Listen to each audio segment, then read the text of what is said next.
The SMS Service Award, determined by a majority vote of the SMS Board of Directors, is conferred in recognition of significant and enduring service that made an outstanding and distinguished contribution to the Strategic Management Society and its members. In 2021, the SMS Service Award recipient is none other than SMS founder Dan Schendel. Beyond founding the society, Dan was the founding editor of the Strategic Management Journal, founder of the world's first independent PhD program in strategic management at Purdue University, and co-author of pioneering research of the U.S. brewing industry from 1952 to 1971, which were the first rigorous quantitative large sample studies in strategic management. He was also the former dean of the SMS Fellows, and the board was enthusiastic to award Dan this honor. Without him, neither the SMS nor SMJ would exist today. The whole field of strategic management is indebted to you. Welcome, Dan. Well, thank you. Thank the board for their selection. They take me back a long time, for certainly from getting started and why I started it and all those kinds of things made me think about it. I wanted to start by asking you, what was your drive to found the SMS at the initial meeting, and what was the state of the field at that time? I had really admired my father, who was an entrepreneur over a series of businesses. He had an 8th grade education, was quite successful, but it made me wonder why he was always successful, and in general, why do businesses always, some of them fail, some of them succeed? How do you explain all that? Well, anyway, that led me to an interest in not so much in marketing, although there's a lot that marketing has to do with success and failure. And along the way, Dean asked me not only to teach marketing, he asked me to teach business policy. And in that year I was here, they kind of took advantage of me, but I enjoyed it. And I saw how you could think about it. I had been reading a great deal of material throughout the 60s about it. And I decided that, well, if you're going to be interested in it, where would you go for the literature and so on? And I was used to, in marketing, the American Marketing Association, which I admired, and said there has to be an infrastructure built to house what we learn and what we think about this as a field. And so I looked around and I discovered the Academy of Management, which I joined, and thought, well, that was a professional society of some history. And I joined it. And when I joined it, I had also decided I was going to, if the faculty at Purdue would permit me, I was going to confine my work to what I called strategic management. And I had the opportunity to, in the midst of a revamp of the structure of our doctoral program, write a plea for having a major in strategic management, which the faculty accepted. And so I took upon myself to join the Academy. And the Academy at the time was doing restructuring itself into what they called professional divisions. And there was one on business policy and planning, which I joined, and then had a lot to do with over the decade of the 70s. I was its first elected chairman. I wrote its constitution and so on, and I learned the ins and outs of the Academy of Management.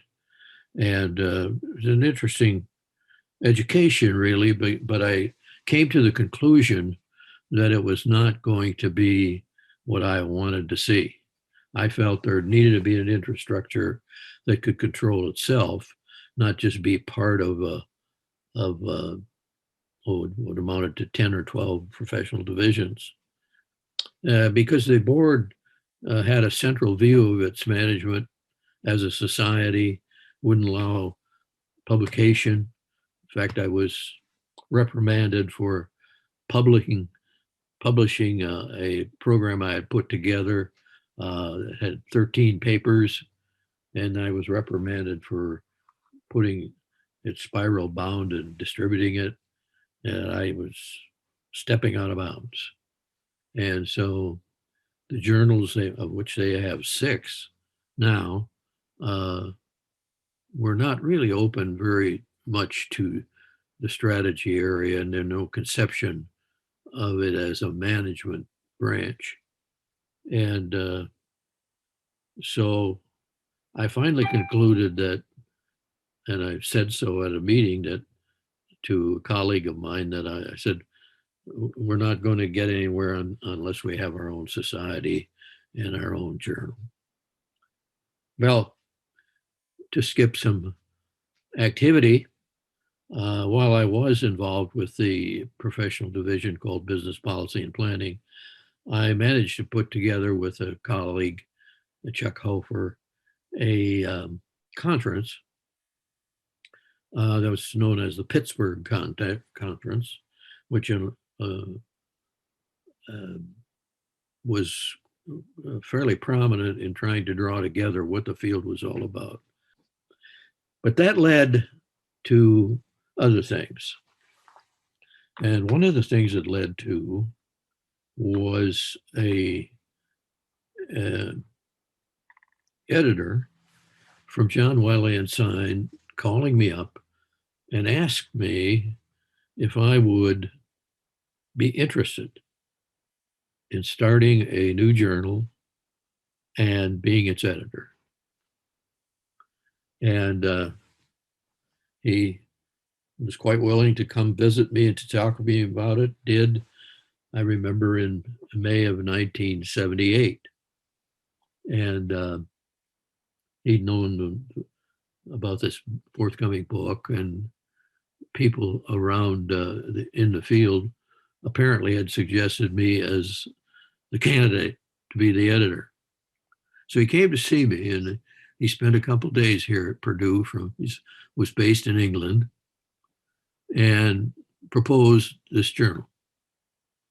And I had not really thought whether there was sufficient backlog of research to really support what he was calling a quarterly, 4 times a year.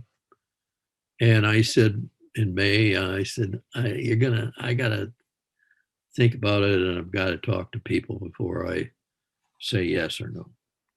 So I happened to meet, I was on my way to South Africa in July, and so I happened to meet with him in London on July the 4th of that year. And I said I agreed with him I'd do it. And we shot for a starting date of publication in 1980. And so we had a journal, or I did anyway, and started it. And the experience with the book I mentioned was quite helpful in understanding how to gather papers and do things. And we labeled it a double blind viewed journal and published it in 1980.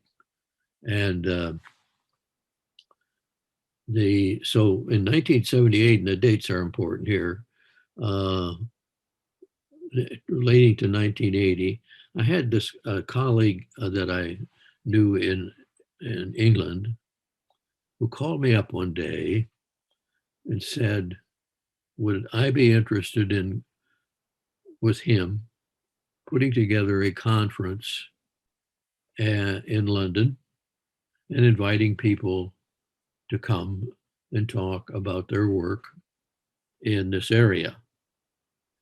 So we did. We invited 100 people that we thought had some interest. 150 people showed up. In other words, 50 people crashed the party.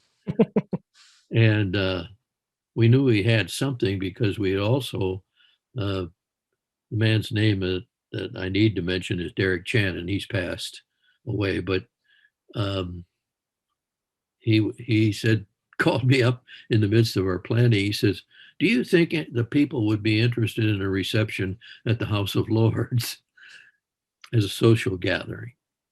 I said, "Oh, I'm certain they would be." So we announced it, and we had even a lot of English people join us at the reception that we had not invited, and so on. So there was quite a lot of interest, and we took the names and down, so on, and that was all done in 1981. And I got to thinking with Derek that saying, there was a lot of interest here, and before we broke up, a prominent man in the field, Henry Mintzberg, volunteered to lead a conference in Montreal the next year. He said, "We ought to make this an annual thing." And so I agreed after a lot of thought and work, and even did some of the legal work to incorporate it and so on. And we announced that we were going to have this meeting in 1982 in Montreal.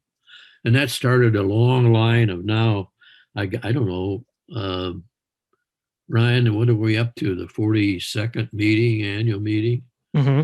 So there's been for those many years, there's been a conference, and that was its start.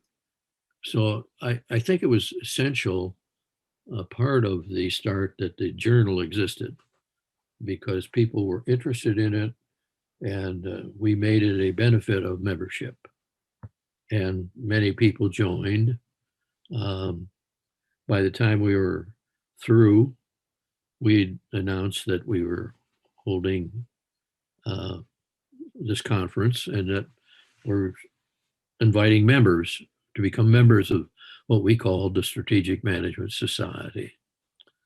And we housed it essentially in my house, where I'm speaking from here.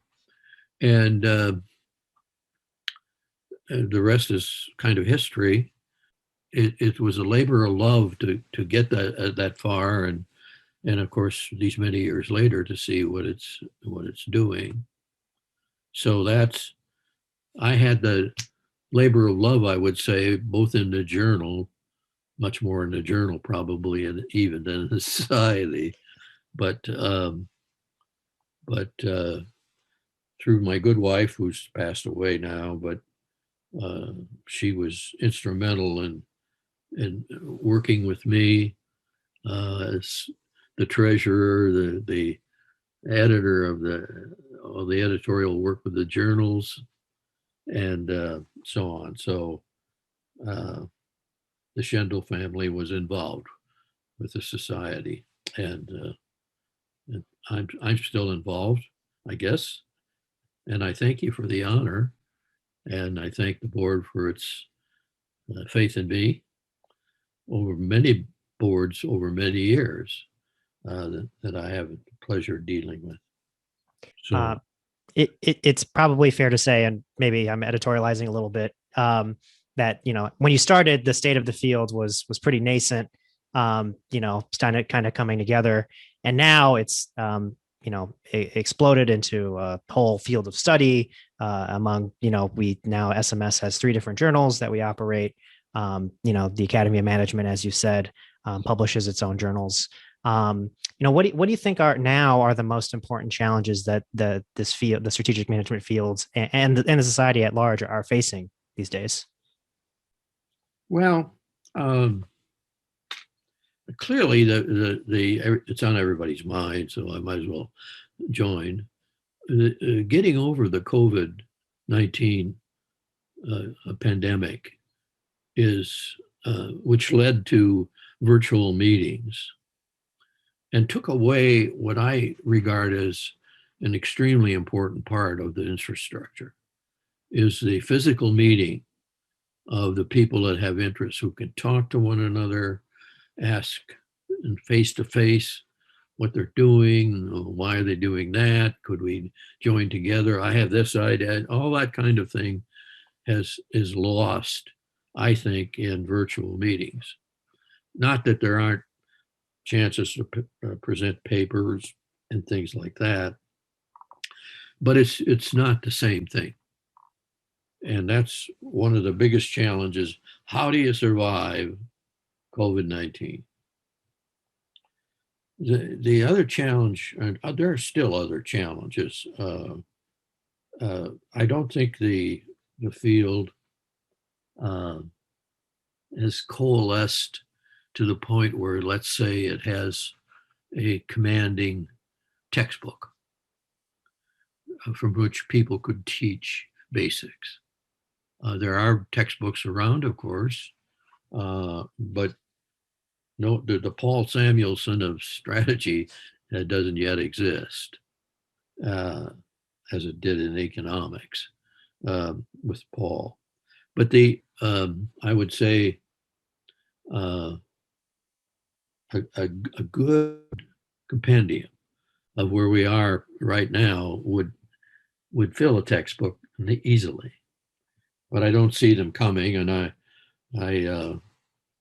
had a good hard look at them with one of the last seminars I taught was comparing the existing textbook and how they saw particular concepts that we were using in our language and in our paper and our research and so on.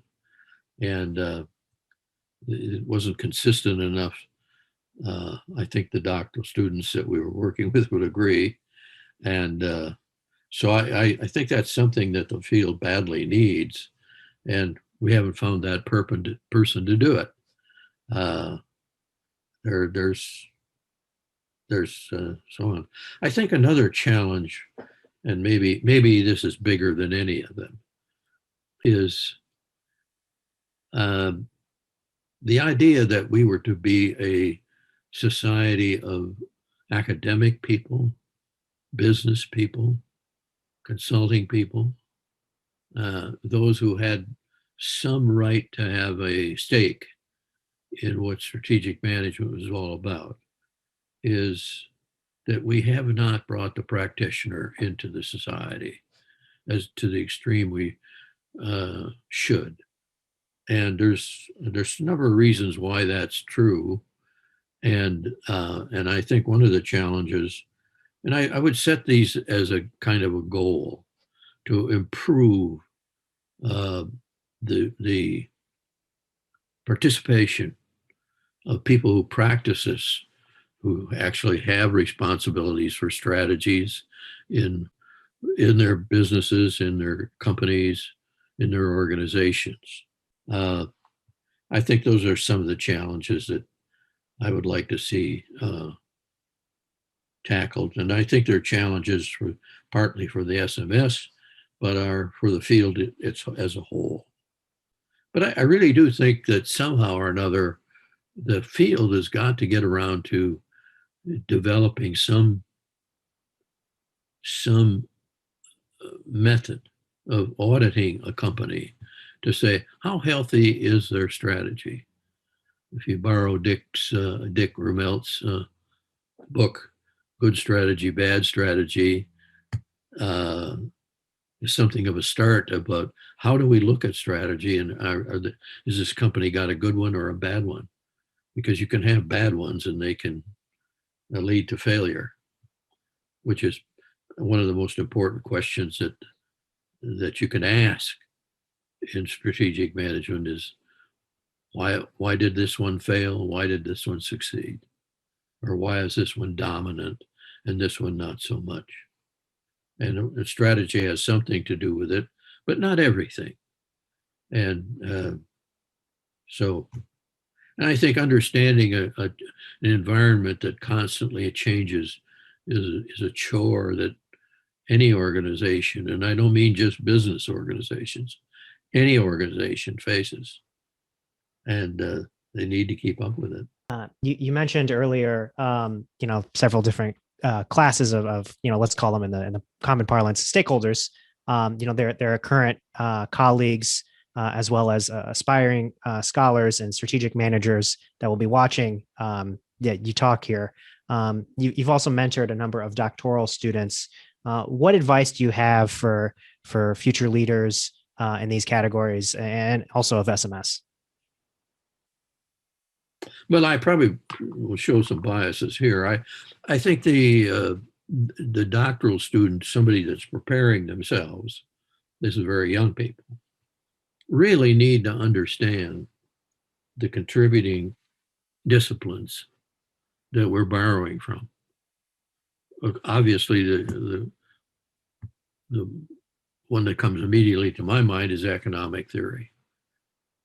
And you see plenty of reasons to understand it better than a lot of people working in the field do.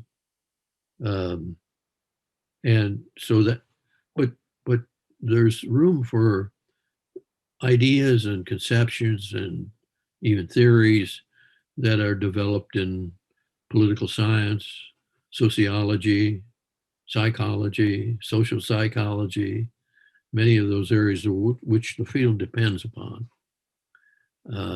I think people have to keep in mind that this is a field of application and practice. It's not, it does not have the kind of theory building that you can get out of mathematics. It has a lot to do with experience, with common sense even. And you need to train yourself well enough in the philosophy of science. What is science all about? What does it mean to be a scientist? And can you be a scientist in this field? But you should train yourself so you can do the kinds of things and kind of write the research that you do. Perhaps as an editor, I can tell you that you need to learn how to write, and you need how to tell a story. And you can't. I can't emphasize that enough. I used to say to aspiring doctoral students when they'd give me a write-up of, say, the thesis research they were going to do, they said, hand it to me and I'm going to hand it right back to you saying rewrite it.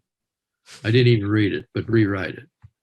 And after I get it around where it's serious enough that you can actually read it, rewrite it again. You know, there are many aspects and topics to explore within strategic management, several of which are covered at the conferences and as well as in the publications. Are there areas of research that you may have reviewed during your career or that you're currently looking at now that you'd like to see maybe further explored? So I don't have any particular programs that I write about, or I happen to get involved with this paper that I mentioned on strategy research, which I'd urge people to read. But I would say that anything that you can do to train yourself and get experience with practitioners and with actual live companies would be something to write about and to do, and not just something that is you're trying to solve a problem that nobody's got, So it's one of the things that happens, Ryan. When I was an editor, people would always ask me what they should write about, and if you can't come up with ideas, maybe you're not trained well enough. Maybe you need to do more reading. Maybe you need to do more, be more selective about what you're learning and reading, and that is based out in practice. And you'll learn plenty of problems to think about. And so all about much as I want to say about it, but it's a question that often gets asked. I know people are our own students. They would often follow some of the research you were doing, and you gave them the ideas.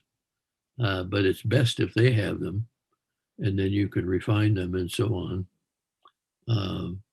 to be your own and find your own way to look into things, to become an expert at. I'll tell you, I do have a comment that's an editorial comment Sure. that I want to make.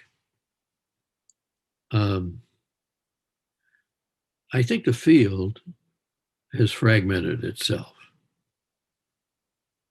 If you look at the SMJ, and I've got some data from the most recent one, I counted 373 editorial board members. I counted 34 associate editors. This is listed in the 3 consulting editors, 4 if you add me, 6 guest editors. Now, who among that group has got the right to accept a paper for publication? If as many of them do as they have numbers here, it's going to end up fragmented. It's going to suffer what I call domain drift. And I think the journal lives or dies on its impact data. And it's not going to be done by lacking focus, lacking streams of research, and so on. And it's bound to do that if too many people have the right to say yes or no. I branched out to have 3 co-editors who I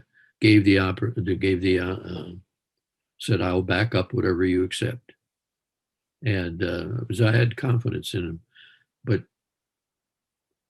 you remember, as an editor, you're getting referee advice. And I'm assuming that 373 at one time or another have refereed a paper. And we need to take a look at those journals and be very careful about who's making the decisions, about their competence and their ideas, and to be sure that the domain that's defined in the aims and scope of the journal are carefully written, not generally written. Well, Dan, thank you for your comments and for throwing down the gauntlet, so to speak. Again, congratulations on winning the SMS Service Award, and on behalf of all our members, the academics and practitioners in the field, we want to thank you so much for your contributions. I hope that in your retirement that you continue to kind of enjoy retirement, but also kind of follow along with the thing that you founded. Because it's clearly made a difference in the field, as well as to a number of people who continue to come to our conferences and participate in the journals and research and study this. So thank you. Well, you're quite welcome, and I'm grateful for the honor and for the opportunity to speak. I wish you very well, all of you, and hope to see you in person.